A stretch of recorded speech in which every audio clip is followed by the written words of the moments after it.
Halo sahabat Selayun, balik lagi dengan saya Selayun Channel. Kali ini kita live streaming RDPU DPR RI bersama honorer. RDPU ini adalah rapat dengar pendapat umum dengan DPR RI dengan tenaga honorer. DPR RI diwakili oleh Komisi 9 tegas akan mengawal apabila ada PHK tenaga honorer. Yang dikawal bukan hanya PHK-nya, akan tetapi yang dikawal mengenai surat edaran Menpan RB ataupun keputusan BKN itu akan tetap dikawal oleh Komisi 9. Nah, ini masalahnya tentang pengangkatan menjadi ASN P3K tahap 1 maupun 2 tahun 2024. Nah, sebelum kita lanjut ke video, sahabat Selayun bisa mendukung kami dengan mengaktifkan lonceng notifikasinya agar selalu dapat berita-berita terupdate dari kami.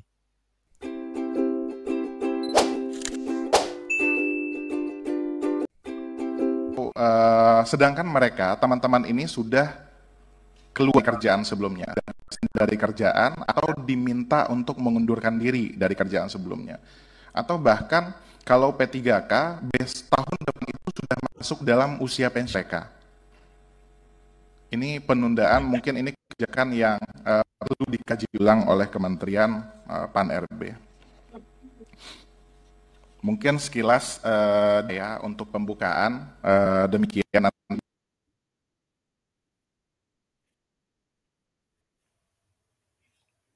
Bapak Ibu atas waktu dan kesempatan yang sangat luar biasa ini, mudah-mudahan APKSI bisa bersinergi untuk kebijakan mengawal penataan non-ASN, mengawal kebijakan-kebijakan yang berhubungan dengan. Saya akhiri, wabillahi taufiq wal hidayah, wassalamualaikum warahmatullahi wabarakatuh. Ya, Waalaikumsalam. Ada yang masih mau ditambahkan? Silakan. Izin pimpinan dan Bapak Ibu semuanya yang saya hormati. Saya hanya ingin menyampaikan karena waktunya sangat singkat, intinya saja. Jadi semangat pemerintah ini untuk mensejahterakan teman-teman yang sudah bekerja di instansi pemerintah, baik rumah sakit dan puskesmas, itu dengan diterbitkannya aturan P3K. Nah,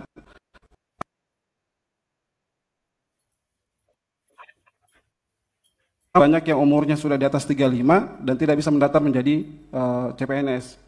Tapi sekarang ini dibalik, malah jadi P3K itu dibuka untuk formasi umum honorer. Ini tidak akan selesai kalau apa yang menjadi semangat pemerintah sebelumnya itu memang tidak dilaksanakan. Nah itu yang mungkin yang menjadi saya mohon Bapak Ibu semua untuk bisa mengawal. Jujur Bapak Ibu, teman-teman kami ini yang udah umur di atas 35, mereka tidak bisa ngapa-ngapain. Mau daftar P3K sudah ditabrakin sama dengan teman-teman yang umum, dengan teman-teman yang baru lulus, ya nanti pasti mereka lebih jago ketika kita berbicara terkait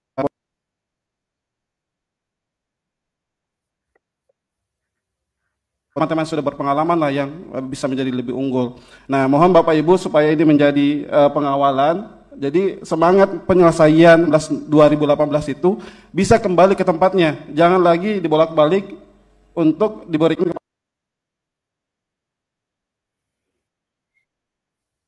Mungkin itu saja. Terima kasih. Ya. Ada lagi? Baik, Assalamualaikum warahmatullahi wabarakatuh. Izin perkenalkan Bu, nama saya Elda, saya perwakilan dari DPP Kabupaten Pandeglang, Provinsi Banten. Di sini saya membawa aspirasi dari teman-teman daerah Banten. Mereka mempertanyakan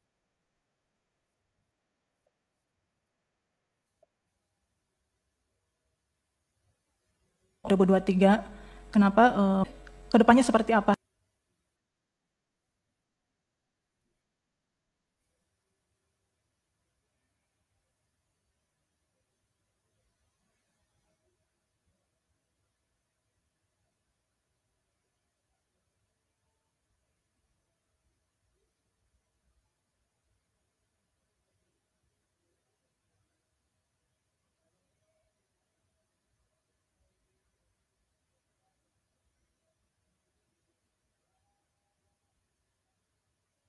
untuk paruh waktu, nah kami khususnya ini kedepannya seperti apa?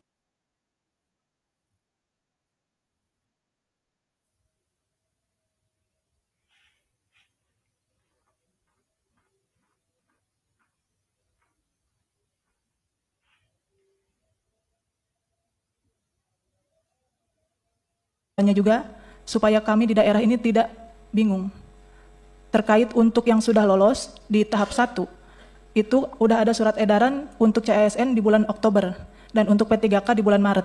Berarti kami yang untuk paruh waktu ini di bulan apa? Itu pertanyaan kami karena kami minta kejelasan status walaupun misalkan kami di paruh waktu kan, tapi paruh waktu kan ke bulan apa? Dan untuk penataan gajinya itu seperti apa? Karena keluhan di daerah itu terkait PAD, Bu. Khususnya di Kabupaten Pandeglang, PAD kami sangat kecil. Jadi kalaupun misalkan kami diangkat untuk paruh waktu, tetap saja cuma mendapatkan NIP, tapi tidak dengan status kesejahteraan kami yang sudah sesuai surat edaran Kemendagri bahwa di situ ada belanja jasa. Sedangkan di Kabupaten Pandeglang sendiri sudah melebihi untuk panja pegawainya sendiri udah 35%-an. Dan mohon ini untuk pengawalan juga, mohon untuk pemerhati juga untuk Kabupaten Pandeglang tolonglah jadi supaya permasalahan ini merata gitu. Bisa ada solusi, jangan informasi untuk ngasih kebijakan dan aturan-aturan tapi blunder semua. Karena kami yang di daerah terus terang bingung. Apalagi dengan berita-berita di media yang membuat info-info ini terus terang jadi bias ya.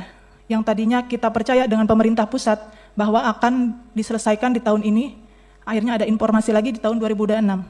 Jadi bagaimana ini yang harus kami pegang? Cukup sekian. Wassalamualaikum warahmatullahi wabarakatuh. Waalaikumsalam warahmatullahi wabarakatuh. Sudah cukup ya? Ada lagi yang masih cukup? Baik. Terima kasih atas penyampaiannya. Ya ini memang permasalahannya apa ya? Cukup panjang sebenarnya ya. Terkait dengan nasib dari tenaga honorer kesehatan kita, tapi memang walaupun sudah ada updating lah ya, beberapa terakomodir dalam proses perekrutan ya ASN yang berjalan, tapi memang karena memang formatur dan lain sebagainya untuk bisa mengakomodir seluruhnya ya, mungkin ini kami juga akan melihat prosesnya lebih lanjut ke depannya, tapi saya mungkin akan mempersilakan terlebih dahulu dari Bapak Ibu anggota. Interupsi sebentar, Bu. Saya ingin sekedar tanya, sudah ke Komisi 2 belum?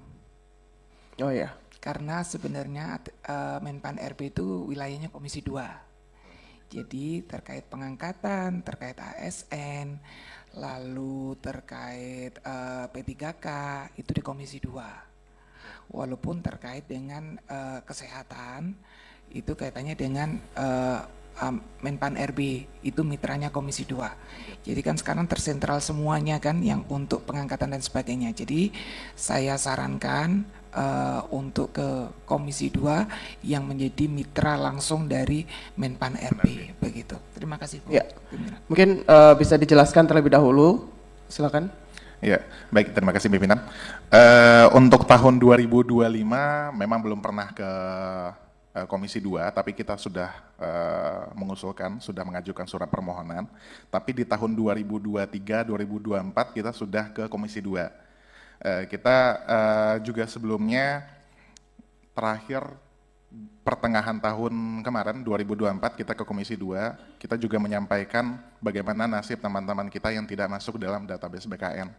Ini kita juga ke Komisi 9 karena kita meminta Komisi 9 karena bermitra dengan Kementerian Kesehatan untuk juga bersinergi dengan Kementerian Kesehatan bahwasanya bagaimana teman-teman yang tidak masuk dalam pangkalan data pemerintah, yang tidak masuk dalam pangkalan data BKN, begitu Bapak Ibu. Mungkin sedikit tambahan pimpinan terkait tunjangan dan pendapatan pekerja kesehatan nakes yang berbeda-beda di setiap daerah. Ini yang mungkin ini di setiap daerah itu perlu ada kebijakan yang mengatur di tingkat nasional di pusatnya begitu. Jadi implementasi di daerahnya jadi sama gitu. Terima kasih pimpinan. Ya, terima kasih. Silakan saya lanjut ke anggota Bu Irma. Ya, terima kasih pimpinan.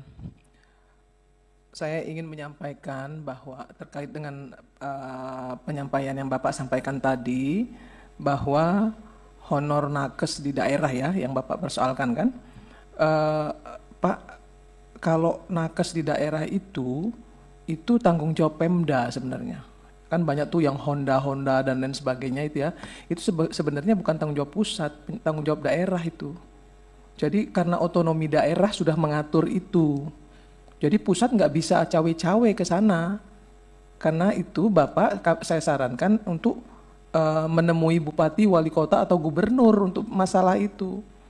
Karena memang akar permasalahannya dulu ya, banyak sekali tenaga honorer itu yang menjadi alat politik. Ya, karena mau pilkada itu banyak sekali tuh bupati, gubernur, wali kota yang kasih iming-iming kan untuk bisa nanti dipekerjakan di mana, akhirnya ngangkat sendiri-sendiri. Habis itu begitu sudah diangkat, kebingungan sendiri lagi untuk bayar gajinya. Sampai ada yang digaji cuma 300.000 sebulan, 500.000 sebulan kan gitu. Sebenarnya ini masalah ini udah dari dulu, dan kami dari Komisi 9 sudah menyampaikan berkali-kali ya kepada pemerintah daerah ketika kami kunjungan kerja. Harusnya itu pemerintah daerah yang bertanggung jawab. Karena ada otonomi daerah itu nggak bisa juga, ya semua ditimpahkan ke pusat nggak bisa juga. Ya, kalau soal PHK, ya itu bisa ke Komisi 9, karena itu bidang ketenagakerjaan, gitu. Jadi mestinya harus tahu prosedurnya seperti apa supaya apa yang ingin Bapak sampaikan itu bisa diselesaikan dengan baik, karena akar permasalahannya ada di sana, ada di daerah, gitu, bukan di pusat. Kami sebagai anggota DPR RI nggak bisa ngatur-ngatur bupati, gubernur, wali kota gitu, nggak bisa. Nggak sampai ke sana tangannya, bukan nggak sampai, ya memang nggak boleh karena ada otonomi daerah. Gitu. Nanti Menteri Dalam Negeri yang akan bicara dengan mereka karena mereka di bawah Kementerian Dalam Negeri. Gitu ya Bapak Ibu ya. Jadi kita Komisi 9 itu memahami apa yang Bapak Ibu sampaikan dan juga mendorong ke Kementerian Kesehatan. Selalu setiap RDP kami selalu menyampaikan masalah-masalah itu kepada Pak Menteri untuk melihat kembali bagaimana mereka bisa berkomunikasi dengan Pemda daerah ya, dinas kesehatannya dan lain sebagainya selalu. Tapi memang otoritasnya ada di sana, bukan di kita gitu. Ya, tapi nggak apa-apa, kami dari Komisi 9 ini pimpinan juga pastinya akan juga menyampaikan kepada komisi terkait, kepada menteri terkait ya, mendorong apa yang Bapak Ibu sampaikan supaya nanti permasalahannya bisa diselesaikan secara komprehensif. Tapi nggak boleh juga misalnya tadi Mbaknya ngomong nggak percaya lagi dengan pemerintah, ya nggak gitu juga kali Mbak ya, karena semuanya pasti ada prosedurnya, nggak semua persoalan itu ditimpahkan ke pemerintah pusat, karena pemerintah daerah juga harus punya tanggung jawab, karena yang bikin masalah tuh di sana gitu loh. Ya, minta tuh pertanggungjawaban bupati, gubernur, wali kota. Jangan cuma bisa ngabisin APBN aja, APBD aja, tapi ketika ada persoalan mereka lepas tangan selalu lempar ke pusat. Nah teman-teman juga nggak paham kemana seharusnya meminta pertanggungjawaban gitu. Ya mungkin itu saja pimpinan, terima kasih. Wabillahi taufiq wal hidayah. Assalamualaikum warahmatullahi wabarakatuh. Waalaikumsalam warahmatullahi wabarakatuh. Mungkin nanti bisa diperjelas ini maksudnya tunjangan dalam satu daerah yang berbeda-beda, atau tadi kalau antar daerah memang nggak bisa, itu menjadi bagian otonomi daerahnya masing-masing. Tapi kalau ada ketidakadilan dalam satu daerah dengan mungkin level jabatan yang sama, nah itu harusnya memang ada standarnya. Selanjutnya Pak Zainul, silakan. Assalamualaikum warahmatullahi wabarakatuh. Yang saya hormati pimpinan Komisi 9, Bapak Ibu perwakilan dari Asosiasi Pekerja Kesehatan seluruh Indonesia. Pertama, tentu kami sangat memahami problem yang dihadapi oleh Bapak Ibu semuanya. Ini menyangkut soal pangkalan data ya. Pangkalan datanya memang tunggal adalah yang digaji melalui APBN atau APBD. Sementara pangkalan data untuk honorer yang di luar itu kan memang tidak terangkut kan begitu. Pertanyaannya kenapa? Tentu itu karena nanti itu kebijakannya di Kemenpan RB, kenapa pangkalan data yang diambil hanya yang digaji melalui skema APBN gitu. Nah, yang kedua, kami Komisi 9, kami domainnya adalah menyangkut soal hubungan industrial. Ya, jadi antara pekerja dengan pemberi kerja yang yang non pemerintah, Pak. Ya, kalau Bapak misalnya honorernya itu outsourcing, alih daya, nah itu domainnya ada di kita. Tapi kalau pemberi kerja Bapak langsung pemerintah, baik pusat maupun daerah, itu domainnya dengan Komisi 2 dan Kemenpan RB, Pak. Jadi saya kira, tapi tidak masalah kan, kita ini kan juga ada rapat koordinasi lintas komisi, nanti mohon izin pimpinan komisi untuk menyampaikan ini kepada Komisi 2 bahwa ada problem nih, data P3K dan data calon ASN itu yang diangkut hanya sepihak yang digaji oleh APBN. Saya kira mungkin begitu tanggapan dari saya. Terima kasih. Assalamualaikum warahmatullahi wabarakatuh. Terima kasih Pak Zainul. Silakan Pak Alifuddin. Bismillahirrahmanirrahim. Assalamualaikum warahmatullahi wabarakatuh. Terima kasih pimpinan dan teman-teman Komisi 9, para tamu dari APEXI.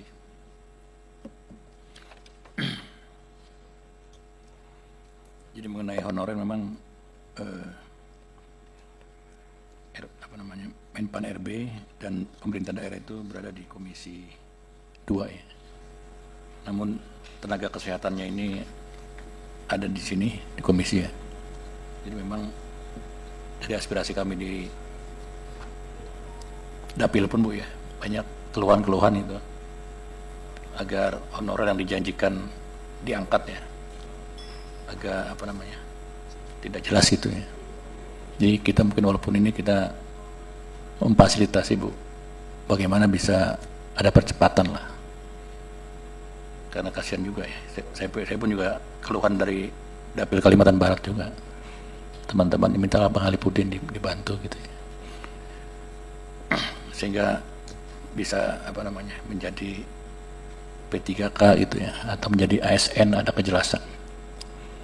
Begitu saya Bu, masukan kami kita fasilitasi lah yang bisa kita perjuangkan itu. Assalamualaikum warahmatullahi wabarakatuh. Ya, waalaikumsalam warahmatullahi wabarakatuh. Cukup Bapak Ibu ya. Baik, jadi memang ada hal-hal yang memang bisa Komisi 9 ya, saya kira akan coba untuk bisa mengkoordinasikan ya dengan pihak-pihak yang memang terkait, baik mungkin Kementerian Kesehatan ya, karena memang apapun upaya peningkatan derajat kesehatan itu nggak akan terlepas ya dari peran sumber daya manusia kesehatannya gitu ya. Jadi teman-teman dari tenaga kesehatan ini juga saya kira punya peran penting untuk bisa kita sama-sama mewujudkan derajat kesehatan bangsa Indonesia yang lebih baik ke depan. Dan tentu apa yang sudah dilakukan ya oleh teman-teman tenaga kesehatan, artinya pengabdian yang sudah dijalankan ya, ini tentu kami ya mendukung untuk bisa mendapatkan tempat ataupun mungkin apresiasi yang sesuai ya dengan apa yang memang sudah dikerjakan. Hanya saja ini terkait dengan sistem ya, sistem yang memang ada dengan status tadi honorer ya, apakah dia masuk database BKN ataupun yang tidak masuk dalam status database tadi ya. Untuk itu mungkin bisa nanti disusulkan ya, sebenarnya berapa banyak dari teman-teman nakes ini ya yang selama ini sudah memberikan pengabdiannya tapi tidak masuk di dalam database itu, berapa sih jumlahnya ya. Dan juga tadi terkait dengan peraturan yang baru ya, status terkait dengan pengangkatan untuk CSN di 2024. Kami juga ini karena memang baru sekali ya, regulasinya baru keluar, mungkin nanti kita coba komunikasikan juga ya dengan teman-teman yang ada di Komisi 2 untuk bisa diperhatikan lebih lanjut ya, karena memang dampaknya cukup luas ya. Ini sebenarnya nggak cuma terkait dengan nakes, tapi juga teman-teman guru dan lain sebagainya yang mengikuti proses CSN di 2024 ya. Banyak mereka yang memang tadi ya sudah resign dari pekerjaannya, sudah tidak mempunyai status kepegawaian lagi ya. Nah ini tentu akan mengganggu kesejahteraan. Mungkin itu, atau mungkin ada hal yang mau masih dijawab dari apa yang tadi disampaikan oleh Bapak Ibu anggota. Silakan. Ya, izin Bapak Ibu. Jadi sebenarnya kalau berbicara terkait audiensi, teman-teman ini di APKSI sudah mempunyai jejaring di daerah. Kami punya pengurus di kabupaten, kota, dan provinsi. Seluruhnya kami arahkan untuk audiensi dengan pemangku kebijakan atau bupati atau wali kota dan gubernur. Dan itu semuanya dilakukan Bapak Ibu. Apa jawaban mereka adalah ke pusat. Kebijakan pusat. Itu yang selalu jawaban mereka. Bahkan waktu ketika database BKN ini, kami sempat audiensi juga dengan PNRB. Ada apa dengan pendataan ini gitu. Tenang saja gitu. Pendataan ini bukan untuk pengangkatan CASN. Tapi sekarang dipakai, Pak. Sehingga kami ini yang BLUD, teman-teman yang tidak masuk kategori tersebut, kami diam saja fokus bekerja. Tapi setelah ada aturan itu bahwa database BKN itu dipakai sebagai rujukan, sekarang kami nggak bisa tenang lagi nih Bapak Ibu, karena teman-teman kami di daerah ada yang di PHK kok gitu. Karena nggak termasuk database BKN tersebut. Sekarang ada program MBG, ada program CKG. Siapa yang melaksanakan teman-teman ini di lapangan? MBG kami juga Bapak Ibu. Gitu. Jadi kalau misalnya teman-teman di PHK gitu, ini kan kami berkurang lagi tenaganya. Sudah pengabdiannya tidak dianggap gitu. Kemudian seperti itu. Jadi kami berharap di Komisi 9 ini bisa, karena mungkin di dapil Bapak Ibu ya, kami mohon gitu untuk dibantulah kami koordinasi ke bupati, wali kota, gubernur gitu. Karena kami ini jujur Bapak Ibu, cuti kami itu habis untuk hal seperti ini gitu. Kami nggak pakai untuk keluarga gitu. Kami ada 800.000 yang tidak masuk di data BKN itu. Total seperti itu. Kalau misalnya ini di PHK semua, kami mau kemana Bapak Ibu? Umur teman-teman kami ada umur 50 tahun, 40 tahun, itu nggak bisa kerja gitu. Jadi ini yang kami sampaikan Bapak Ibu. Kalau misalnya teman-teman kami ini umur 50 gitu, 40 tahun gitu, mereka nggak bisa kerja gitu. Kalau mau swasta kan nggak bisa. Syarat swasta itu 27 tahun, 28 tahun Bapak Ibu. Melalui pimpinan. Ya. Silakan Bu Irma. Ya, gini loh Dek. Komisi 9 dari tadi udah bicara, kita akan memfasilitasi. Kalau itu terkait dengan PHK, pasti kami akan perjuangkan. Karena mitra Komisi 9 itu Kementerian Tenaga Kerja, itu nggak mungkin kami akan diam saja. Sudah benar datang ke sini itu sudah benar. Cuman tadi saya menyampaikan bahwa akar permasalahannya itu ada di Pemda. Harusnya mereka bertanggung jawab, jangan ngomong itu pusat gitu kan, harusnya nggak begitu. Karena kami sebagai anggota DPR RI juga ngomong ke bupati, gubernur, wali kota itu juga nggak dianggap. Kenapa? Karena kan mereka di bawah Kementerian Dalam Negeri. Nah, kita tetap akan memberikan supporting penuh. Ya, kalau ada PHK itu pastilah, karena itu Komisi 9 ranahnya.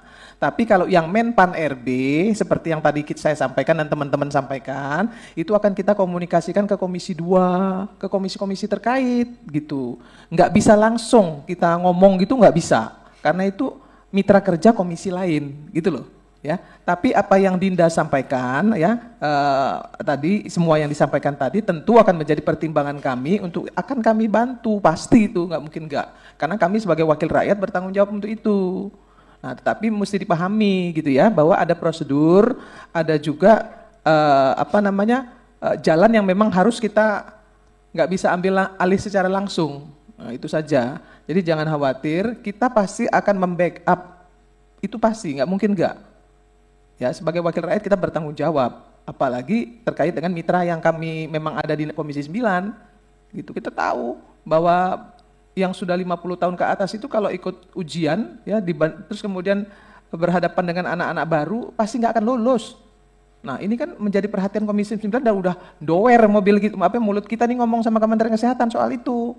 Ya, itu harus diperhatikan tentu ke Kementerian Tenaga Kerja juga akan kita sampaikan bahwa jangan sampai akan terjadi lagi PHK gitu, itu pasti. Ya, tenang aja, kita pasti akan sampaikan ya.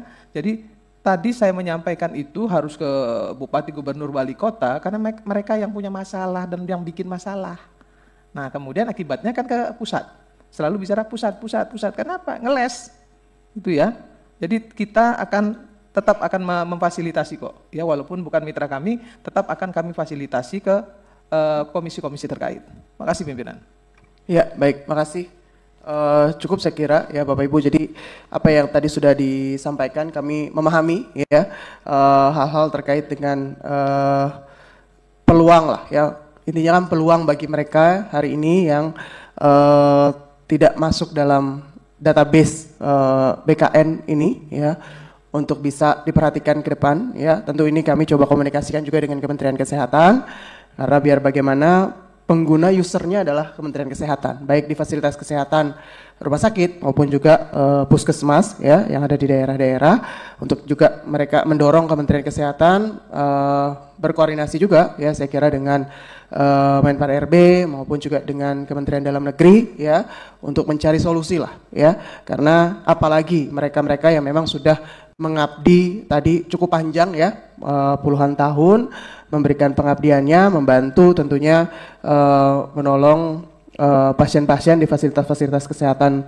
yang ada ini ya. Tentu ini yang menjadi concern Komisi 9 ya. Saya kira itu dari apa yang sudah disampaikan ya dalam pertemuan ini. Kita coba nanti akan agendakan mungkin ya dengan Kementerian Kesehatan terkait dengan nasib para tenaga kesehatan honorer ini ataupun juga yang tadi sudah mengikuti proses pengangkatan CASN di tahun 2024 ini agar bisa ada solusi lebih lanjut, dan kami tentu ya sangat dengan senang hati ya untuk bisa terus bersinergi dengan teman-teman APKSI ini ya untuk kita bisa mengawal ya isu-isu terkait dengan baik kesehatan maupun juga nasib dari teman-teman tenaga kesehatan di lapangan ya. Saya kira itu Bapak Ibu sekalian, terima kasih sekali lagi atas aspirasi yang sudah disampaikan, masukan-masukannya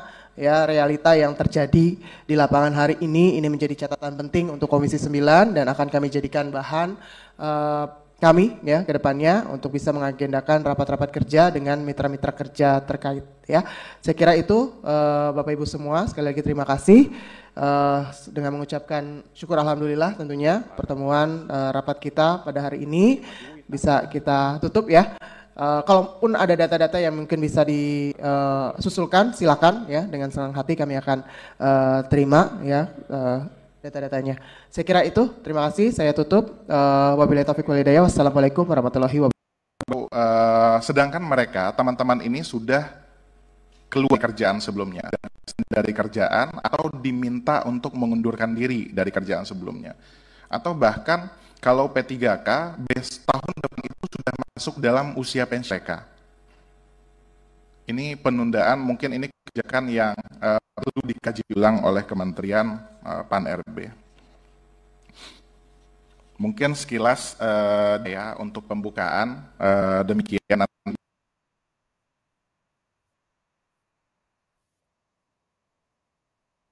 Bapak Ibu atas waktu dan kesempatan yang sangat luar biasa ini, mudah-mudahan APKSI bisa bersinergi untuk kebijakan mengawal penataan non-ASN, mengawal kebijakan-kebijakan yang berhubungan dengan. Saya akhiri, wabillahi taufiq wal hidayah, wassalamualaikum warahmatullahi wabarakatuh.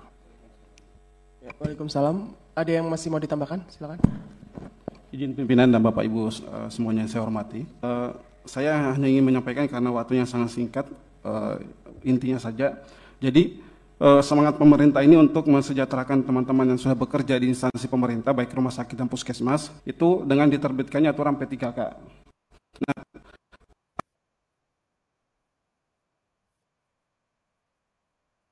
banyak yang umurnya sudah di atas 35 dan tidak bisa mendaftar menjadi CPNS.